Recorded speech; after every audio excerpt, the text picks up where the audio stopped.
இதழ் மூலம் 4-5 வகுப்பு மாணவர்களின் வாசிப்பு திறன் மேம்படுத்தப்பட்டுள்ளது. மாணவ மாணவியர்களுக்கு கல்வித்தொகை பெற பேலன்ஸில் அஞ்சல் வழியில் கணக்கு துவங்கப்பட்டுள்ளது. எங்கள் பள்ளியில் நடைபெறும் விழாக்களும் பள்ளி வளர்ச்சிக்கும் கல்வி முன்னேற்றத்துக்கும் PTA தலைவர் மற்றும் உறுப்பினர்கள், SMC தலைவர் மற்றும் உறுப்பினர்கள், ITK தன்னாளர்கள், பெற்றோர் ஒத்துழைப்போடு சிறப்பான முறையில் நடைபெற்று வருகிறது. இந்த ஒத்துழைப்போடு வரும் கல்வி ஆண்டில் 25-26 மாணவர் சேர்க்கையை உயர்த்தி இடைநிற்றலை தவிர்த்து எங்கள் பள்ளியை மிளரும் சிறந்த பள்ளியாக மாற்ற அனைத்து பெற்றோரையும் கேட்டுக்கொள்கிறோம் என்பதை மகிழ்ச்சியுடன் தெரிவித்துக் கொள்கிறேன். இதுவரையில் எங்கள் பள்ளியில் 155 புரவலர்கள் உள்ளார்கள் என்பதையும் இந்த நேரத்தில் தெரிவித்துக் கொள்கிறேன். இன்னும் புரவலர்களாக சேர விருப்பமுள்ளவர்கள் இந்த தருணத்தில் சேர்ந்து கொள்ளலாம் என்பதையும் மகிழ்ச்சியாக தெரிவித்துக் கொள்கிறோம். மேலும் இத்துடன் இந்த ஆண்டு அறிக்கை கலை நிகழ்ச்சி நடைபெறும் என்பதையும் இதன் வாயிலாக தெரிவிக்கிறோம். இத்துடன் அந்த ஆண்டு அறிக்கையை முடிக்கிறேன். நன்றி. Orange fruit, my color is orange. I'm sweet and soothing taste. My juice is very tasty and good for us. My color is very attractive. Thank you. My name is Akhilesh. Apple is a seed and there is a food that is we can eat it every day. Taste by color.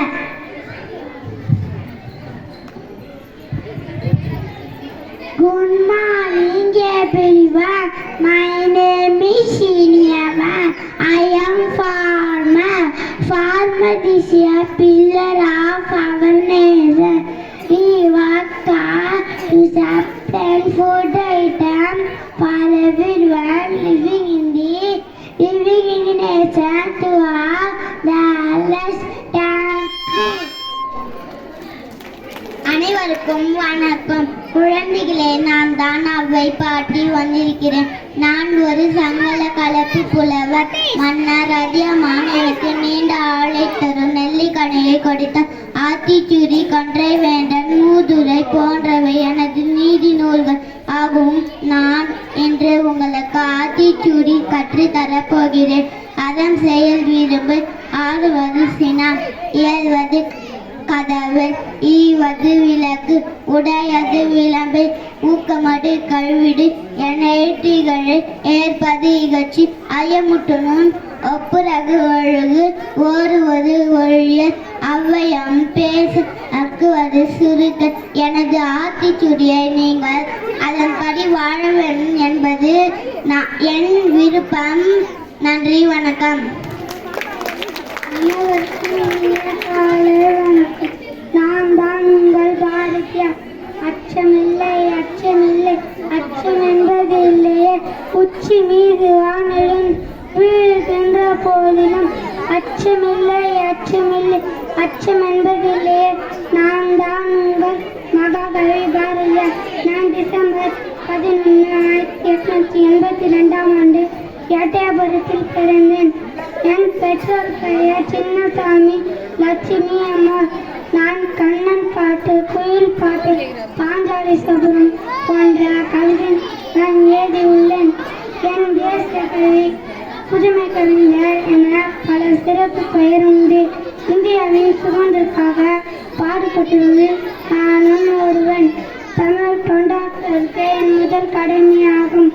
உடல் மண்ணுக்கு சமைக்கும் வந்தே மாதரம் வந்தே மாதரம். அனைவருக்கும் வணக்கம். தெரிந்த 3 எழுத்து வீரர், தெரியாத 3 எழுத்து பயம் என்று வரிகளுக்கு பொருத்தமானவர் என்றால் அது நான் தானே உங்கள் வீரன் அங்கே வேல்நாச்சா. நான் ராமநாதபுரத்தில் 1530ஆம் ஆண்டு ஜனவரி மாதம் 3ஆம் தேதி பிறந்தேன். நான் சிறு வயதிலிருந்து அனைத்து கலையிலே கற்றுக்கொண்ட பிறந்தார். வாழ்வீழ்ச்சி, குதிரை ஏற்றம், யானை ஏற்றம் போன்ற பல கலைகளை கற்றேன். நான் தமிழ், ஆங்கிலம், உருது போன்ற மொழிகளையும் கற்றேன். நான் ஆங்கிலம் வந்து சோங்கி மீட்டு என்னுடைய வெற்றியை நிரூபித்தேன். சுதந்திர போராட்ட ஒரு பெண்ணாக பங்கெடுப்பதால் பெருமகிழ்ச்சி அடைகிறேன். வந்தே மாதரம். அனைவருக்கும் வணக்கம். நான் தான் மனம் பேசுகிறேன். கிளி வளர்த்தேன் பறந்து விட்டது, அணில் வளர்த்தேன் ஓடி விட்டது, மனம் வளர்த்தேன் இறந்து பிரிந்து வந்தது, அது பழமையாக இருந்தபடி கூறியுள்ளார். மரங்கள் வீட்டை வரம் மடியின் ஒளியில் செல்லிக்கள் உங்கள் சந்திப்பு வாழ்க, விட்டு கொடுத்த மரங்கள் வளர்க்க மரம் பெறுவோம் பசுமையான சின்ன தவளை நான் என்ன செய்யுவேன்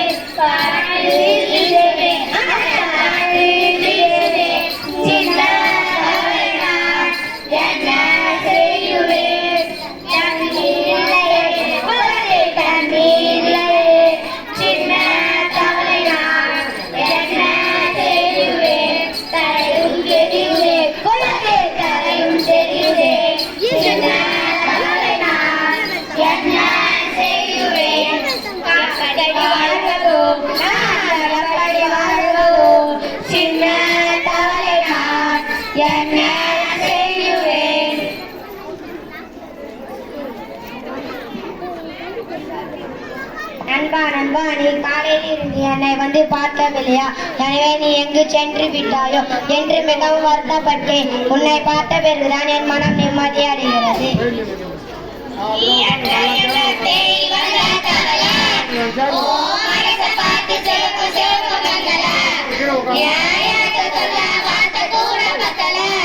நீ எப்போதுமே எனக்கு சரி சரி, நான் என்ன செய்வதே தெரியவில்லை. ஏதாவது ஒரு வயசு சொல் நண்பா, நான் ஒரு பாட்டு பாடுறேன். அழகான தலைவன் அதை கேட்ட மனசுதான், என்கிட்ட இருப்பதெல்லாம் உண்மையில அன்புதான், உண்மையில அன்புதான். குட்டியான தவளை நான், குடம்போட்ட தங்கம் நான், என்கிட்ட இருப்பதெல்லாம் உண்மையில நட்புதான், உண்மையில நட்புதான். 2-3 நாட்களாக மிகவும் துன்பப்பட்டு எல்லாமே சுற்றி அலைந்து பெருமுயற்சி எடுத்து தன் நண்பனுக்காக ஓர் நீர் நிறைந்த குளத்தை கண்டறிந்து எலியின் மகிழ்ச்சி காணவே இல்லை. ஓடோடி வந்து தன் நண்பனிடம் இச்செய்தியை தெரிவித்தது. உடனே தவளை மகிழ்ச்சியில் ஆடி பாட ஆரம்பித்தது.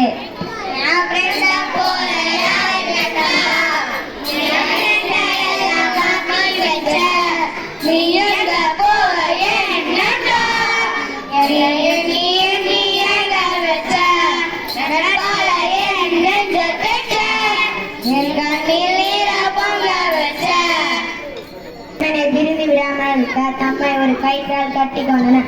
அந்த கயிற்றின் ஒரு முனையை எலி தன் காலிலும் தவளை தன் காலிலும் மறுமுனையை எலி தன் காலிலும் கட்டி கொண்டனர். ரெண்டும் ஆடிக்கிட்டே சென்றன. ஜிங்கி ஜிங்கி ஜிமிக்கு பாட்டி, ஜிலி ஜிலிக்கிற ராதிக்க பாட்டி, எங்கே நாம கிளம்பி போறோம் துணைக்கு வர பேசிக்கிட்டே நாம போமா. ஜிங்கு சிக்கா சிக்கா சிக்கா ஜிங்கு சிக்கா சிக்கா சிக்கா.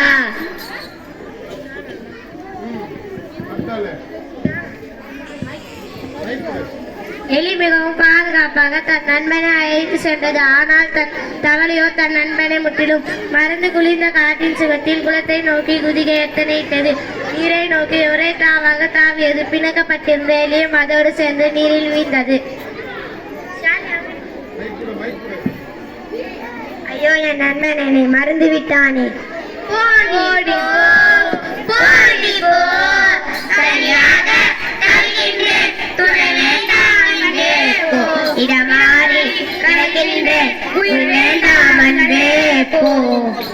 ஆகா, மகிழ்ச்சி மகிழ்ச்சி.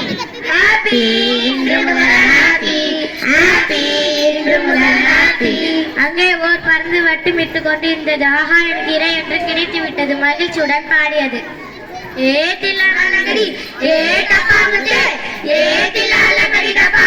பாட்டு பாடுவேன், ஓட்டம் ஓடுவேன், நானும் ஓட்டம் ஓடுவேன், நானும் ஓட்டம் ஓடுவேன், நானும் ஓட்டம் ஓடுவேன். பருந்து இறங்கி வருவதை கண்ட எலி சட்டென்று தன் பல்லால் கழுத்தை கடித்தது. என்னையும் சேர்த்து காலால் கவ்விய பருந்தின் காலை எலி தன் பல்லால் சீறிவிட்டு வேகமாக குதித்து ஓடியது. இரண்டும் உல்லாசம். தவளை மட்டும் பருந்துக்கு விருந்தாயிற்று. தவளை தன் நிலையை உணர்ந்து பாடியது. எங்கே நிம்மதி, எங்கே நிம்மதி, அங்கே எனக்கு வேண்டும்.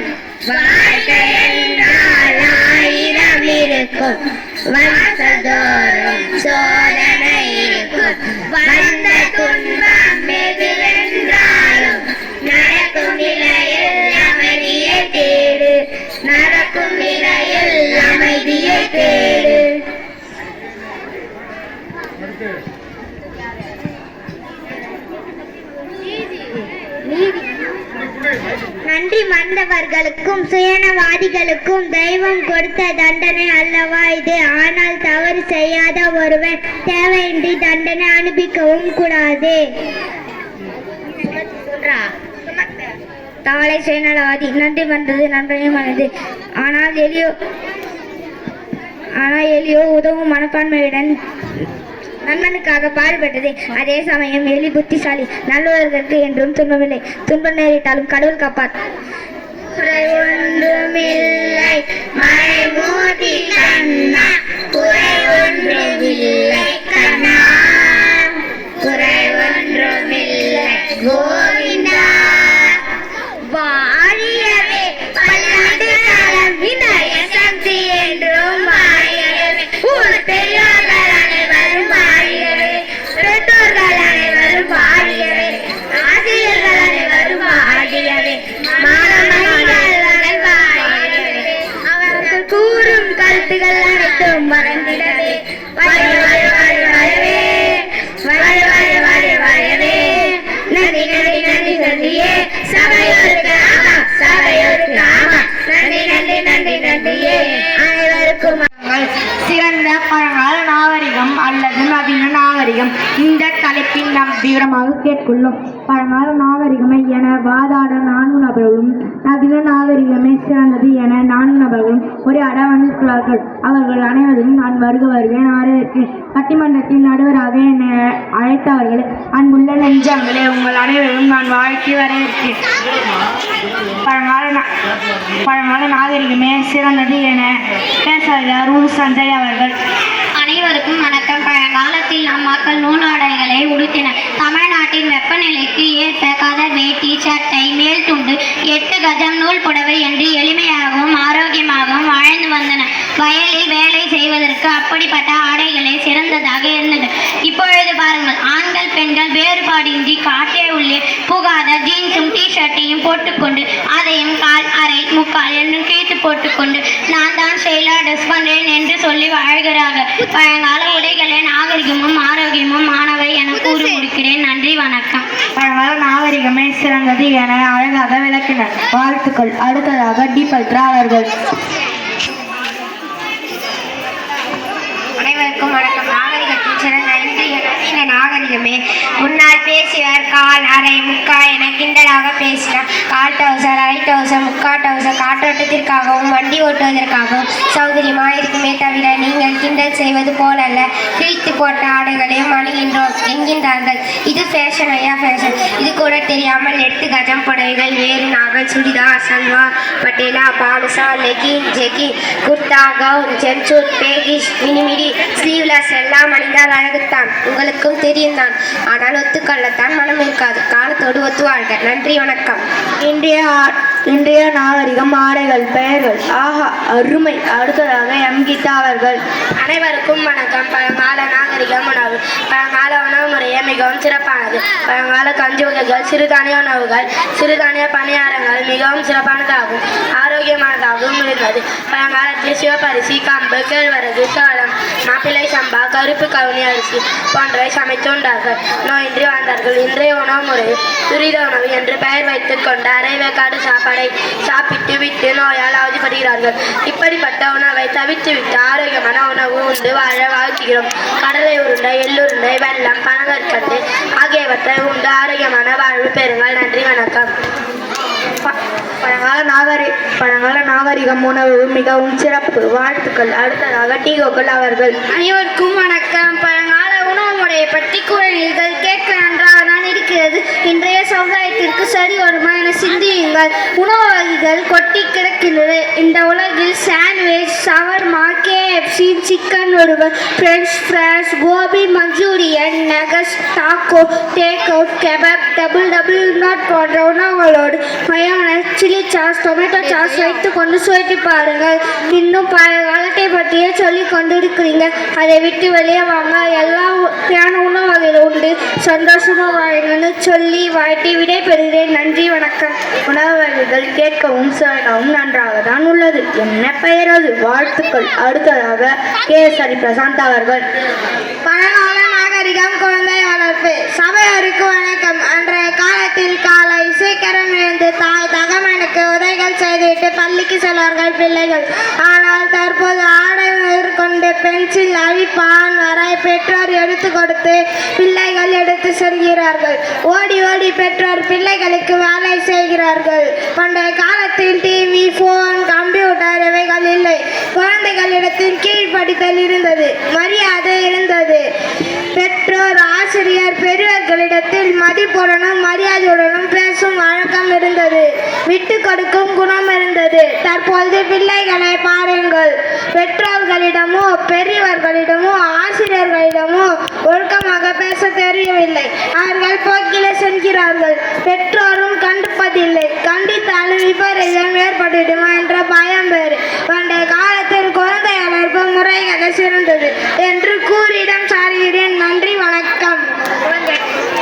வெவ்வேறாக பிரித்து விளக்கம் அருமை. வாழ்த்துக்கள். அடுத்ததாக எல் தயாநிதி அவர்கள். இன்றைய நாகரிகம் குழந்தைப்பு. அவையோருக்கும் வணக்கம். இன்றைய குழந்தைப்பு என்பது மிகவும் கடினமான ஒன்று என்பது அனைவருக்கும் தெரிந்ததே. ஒரு வீட்டில் அன்றைய காலத்தில் 12-14 பிள்ளைகள் என்றிருந்தார்கள். தற்போது 1-2 பிள்ளைகள் தான் உண்டு. ஆனாலும் அவர்களின் எல்லா தேவைகளையும் பூர்த்தி செய்ய எல்லாராலும் முடியவில்லை. நாம் வளர்ந்தது போல இல்லாமல் இன்னும் உயர்வாய் வளர்க்க வேண்டும் என்ற ஆர்வம் எல்லோருக்கும் உண்டு. டிவி, போன், கம்ப்யூட்டர் எல்லாம் நம் வாழ்க்கைக்கு தேவைதானே. இவற்றை எல்லாம் நம் வாழ்க்கையில் அன்றாடம் பயன்படுத்துகிறோம் அல்லவா? பழைய காலத்தை பற்றியே பேசாதீங்க. கலிகாலம் சார், கலிகாலம். குழந்தைகளுக்கு சுதந்திரம் கொடுங்க சார். அவர்கள் தெரிந்து கொள்ள வேண்டியது அநேகம் உள்ளது. வளர்ச்சி அடைந்த உலகத்தில் வாழ பழகுங்க என கூறி இடம் சாருகிறேன். நன்றி, வணக்கம். குழந்தைகளை இந்திய வளர்ச்சி நமக்கு தேவைதான். அடுத்ததாக தமன் அவர்கள். அனைவருக்கும் வணக்கம். பண்டைய நாகரிகம், கலைகள், சபையாரை வணங்குகிறேன். நம் தமிழ்நாட்டில் கலைகள் சிறந்தது. பரதம், சிலம்பாட்டம், ஒயிலாட்டம், தப்பாட்டம், புறவியாட்டம் போன்ற நடனங்கள் தலை சிறந்ததாகும். கரகாட்டத்தை ரசிக்காத நபர்களே கிடையாது. நடனம் ஆடுபவர்களின் ஆடை அலங்காரமாக மிக அழகாக இருக்கும். ஆனால் தற்போது ஆடும் நடனங்களோ அப்பப்போ சொல்ல முடியவில்லை. முற்காலத்தில் முகப்பாவனைகள், உடல் அசைவுகளும் நாகரிகமாக இருந்தது, ரசிக்கும்படியாக இருந்தது. தற்போது கிளப் டான்ஸ், குத்தாட்டம், மதைகுறை ஆடையுள்ள நடனம் சொல்லிக்கொள்ள பெரிதாக ஒன்றுமில்லை. நம் நாட்டின் கலைகளை அழியாமல் பாதுகாப்பது நம் கையிலோ உள்ளது. கலைகளை பாதுகாப்பும், கலைஞர்களை போற்றோம். நன்றி, வணக்கம். பழங்கால கலைகளை குறித்து அருமையாக விளக்கம் கொடுத்தீர்கள். வாழ்த்துக்கள்.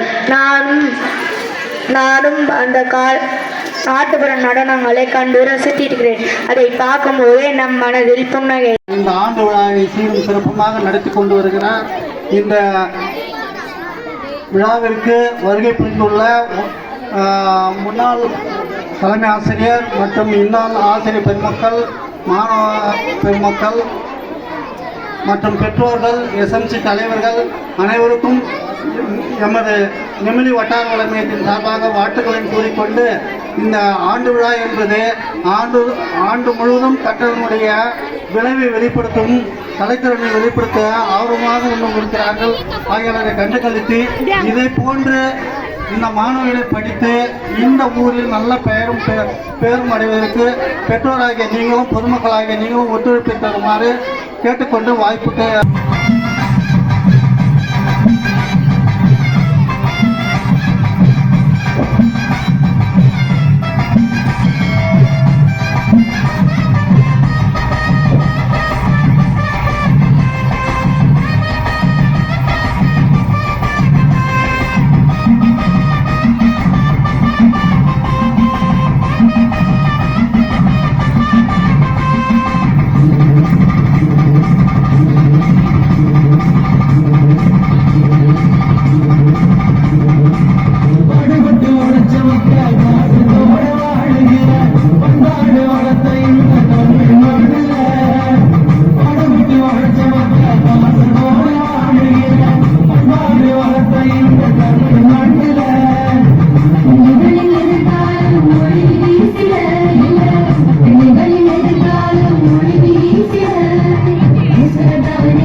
எழுதும்